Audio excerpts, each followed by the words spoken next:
आप सभी का स्वागत है चैनल पर। तो वेक्टर स्पेस को आगे चलाते हैं। तो उसके आगे नेक्स्ट टॉपिक आता है linearly dependent and linearly independent vectors.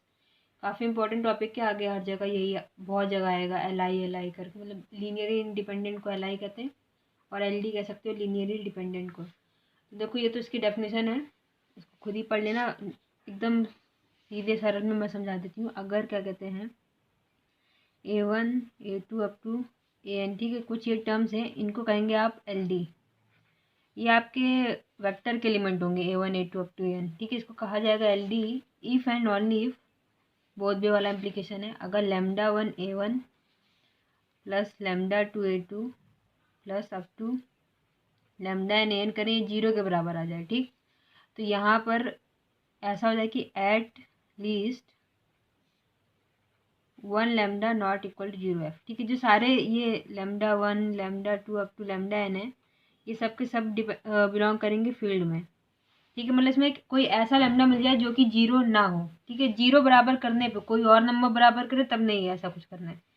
और इसी तरीके से अगर वो एल आई होगा, अगर मतलब सेकंड ये कहता है A1 A2 up to AN are L I linear independent if and only if λ1 A1 plus λ2 A2 plus up to λn AN, अगर ये आपका 0 के बराबर हो जाए, मतलब ऑल इसमें ऑल अल्फाज आर 0, ठीक। और क्योंकि ये एक मैंने बताया जैसे ये एक फील्ड का एलिमेंट है, इसलिए यहाँ पर 0 एफ ऐसा वाला 0 आया है। तो अब एग्जाम्पल देख लेते हैं। आर क्यूब ओवर आर, मतलब यहाँ पे वेक्टर स्पेस है तुम्हारा आर और फील्ड है यहाँ पर आर, है ना, इसका यही मतलब होता है। तो फिर एस जो एक सबसेट है वो मान लो कि मतलब इसमें एलिमेंट है 1 0 0 0 1 0 0 0 1, ठीक है। हमको बताना है कि ये एल आई है कि एल डी है, इज एल आई और L D.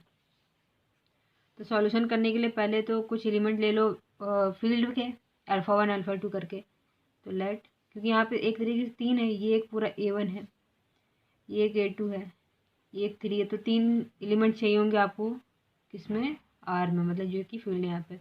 Late alpha 1 alpha 2 alpha 3 belong करता है आर में, सच डैट अगर अल्फ़ा 1 1 का 0 0 कर दें प्लस अल्फ़ा 2 0 1 0 प्लस अल्फ़ा 3 0 0 1, इसको दिखाना है 0 के बराबर। अब देखो 0 के बराबर दिखाना है तो यहाँ पे 0 0 0 3 बार करना पड़ेगा, क्योंकि आर क्यूब है अपना वेक्टर स्पेस और इसमें एलिमेंट्स कुछ इस तरीके होंगे एक्स वाई जेड ऐसे होंगे। तो जब 0 होगा तो फिर 0 0 0 ऐसे लिखना पड़ेगा। अगर ये आर स्क्वायर होता तो यहाँ पे 0 की जगह पे 0 लिखते, मतलब जो उसकी आइडेंटिटी एक तरीके से वही लिखनी होती है। अब इसको सॉल्व करेंगे और अगर अगर यहाँ से अल्फ़ा 1 अल्फ़ा 2 0 के बराबर आ गया तो ये हो जाएगा एल आई, और अगर 0 के बराबर नहीं हुआ तो ये आ जाएगा एल डी। तो इधर से विच इम्प्लाइज कर दे हो जाए alpha 1 0 0 plus 0 alpha 2 0 plus 0 0 alpha 3 equal to 0 0 0। तो ये यहाँ से बनेगा alpha 1 comma alpha 2 comma alpha 3 equal to 0 comma 0 comma 0। ये विच इम्प्लाइज अल्फ़ा 1 भी 0 आ गया, अल्फ़ा 2 भी 0 आ गया, अल्फ़ा 3 भी 0 आ गया, विच इम्प्लाइज एस क्या है, ये एल आई हो जाएगा। बस ऐसे मतलब पूरा प्रोसेस सेम है, चाहे जो भी नंबर दो। अगर अल्फ़ा 1 अल्फ़ा 2 अल्फ़ा 3 जो भी फील्ड के एलिमेंट लिए होंगे वो अगर 0 के बराबर आ गए तो वो तुम्हारा एल आई हो जाएगा, और अगर 0 के बराबर नहीं आया तो वो तुम्हारा एल डी हो जाएगा। तो अब एक क्वेश्चन, एक थ्योरम करते हैं इसी पे।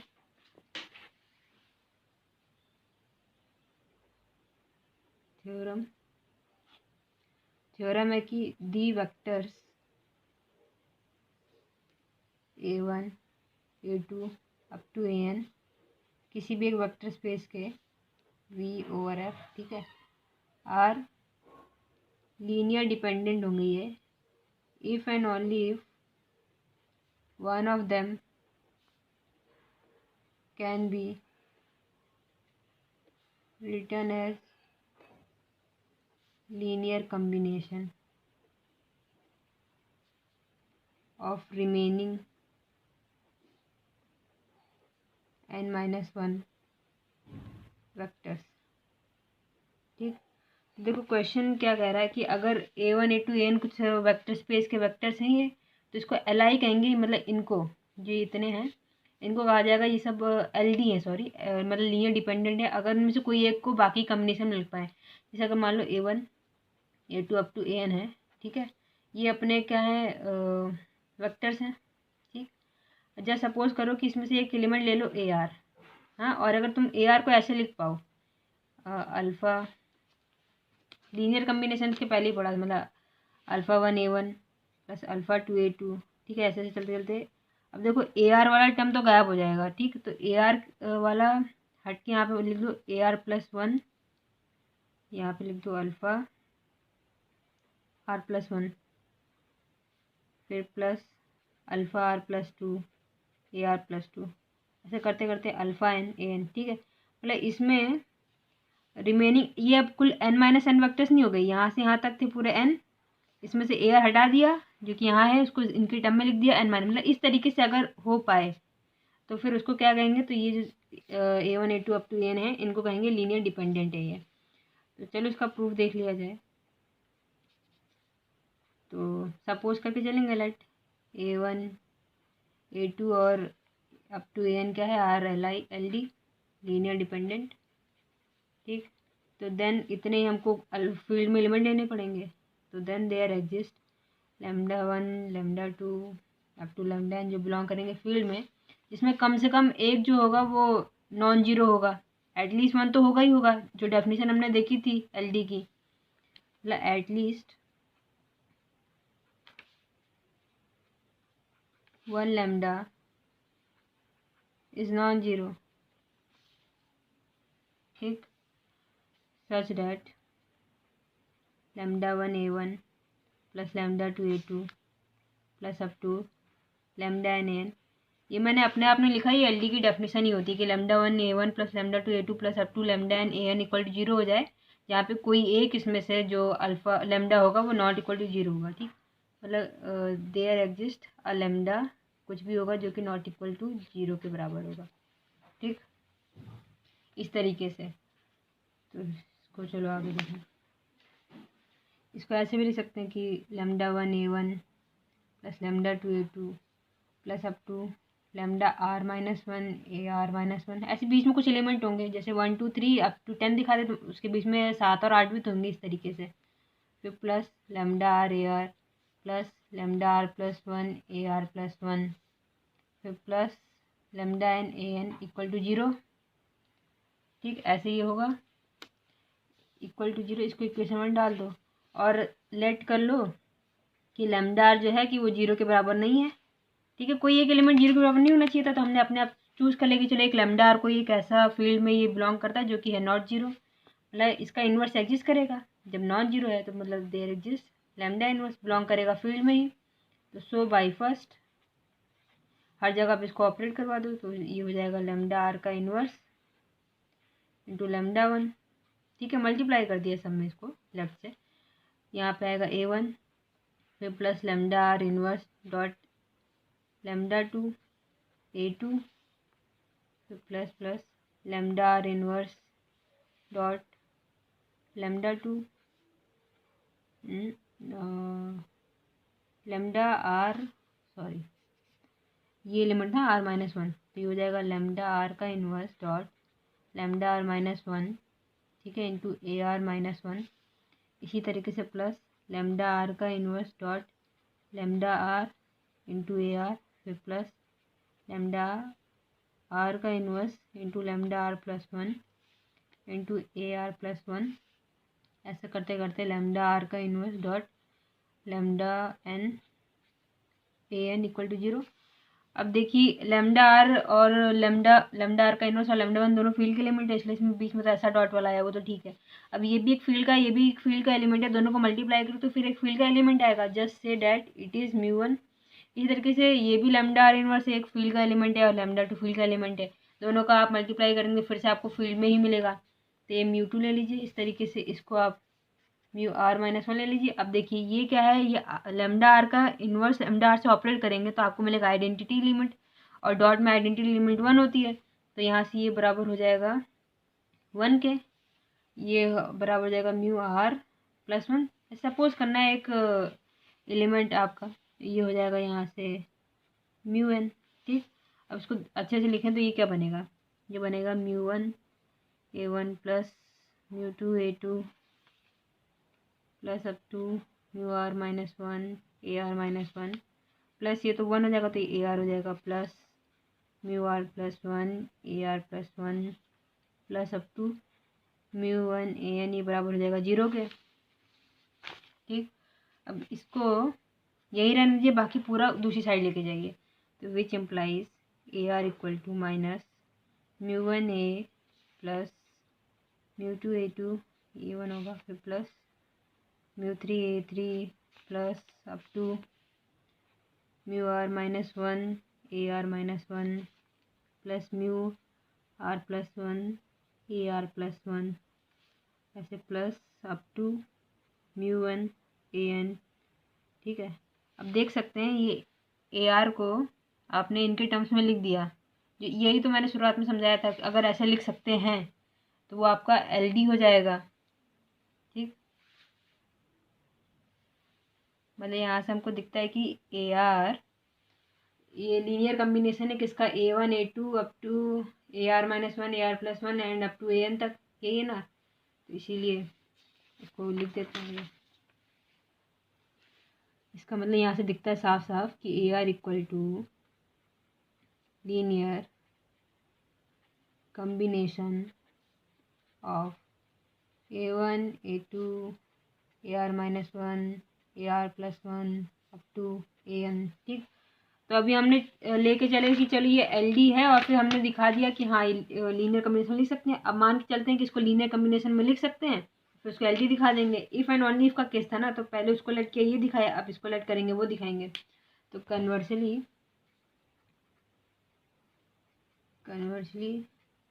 Late A, B, let A1 B, कोई एक एलिमेंट उसका be linear combination of A2 A3 up to AN। ठीक है, कितने एलिमेंट थे, A1 A2 A3 up to AN थे, तो उसमें से एक A1 को बाकी रिमेनिंग के लीनियर कम्बिनेशन में लिख दे।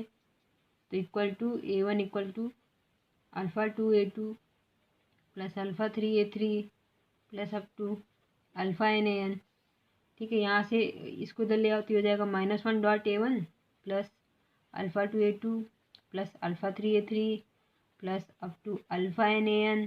ठीक, इक्वल टू 0। अब हमको यहाँ से पता है कि -1 कभी भी 0 के बराबर तो होगा नहीं। ठीक है, एक तरीके से ये एक α1 ही तो हो गया। तो देखा हमने यहाँ पे हमको एक तो मिल ही रहा है, मतलब देयर एग्जिस्ट एक अल्फ़ा मिल ही रहा है हमको, जो कि नॉट इक्वल टू 0 f है।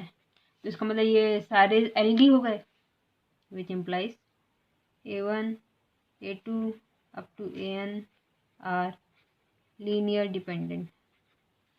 ठीक, देखो पूरा डेफिनेशन पे ही था, अपने आप कुछ भी दिमाग नहीं लगाना था, बस जैसे जैसे डेफिनेशन थी उसको वैसे वैसे लगाते चले गए थे।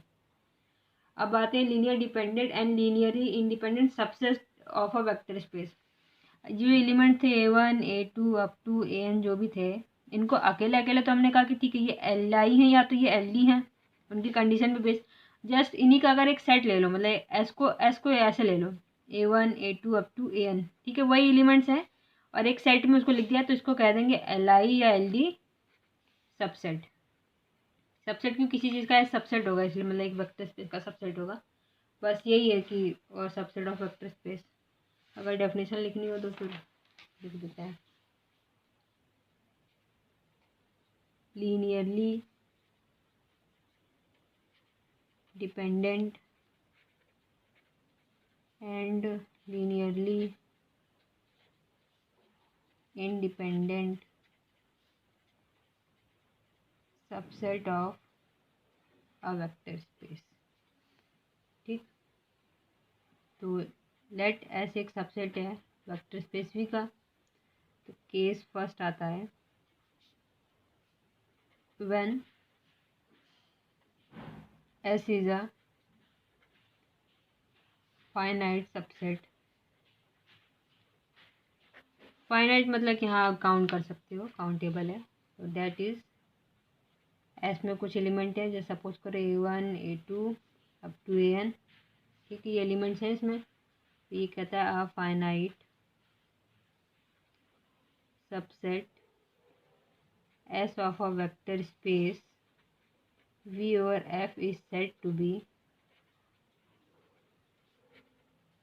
linear dependent or linear independent according as vectors in S are linear dependent or linear independent।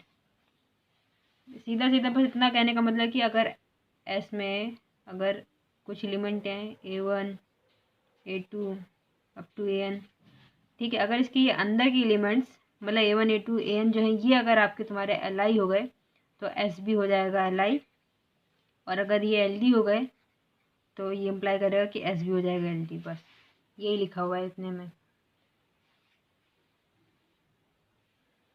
इसके बाद एक थ्योरम है, उसको चलो देख लेते हैं। थ्योरम में क्या, super set of LD subset of vector space is also the LD। Theorem है a super set,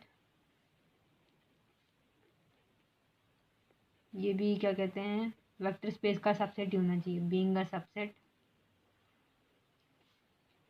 of the vector space, ठीक है, ऑफ लीनियर डिपेंडेंट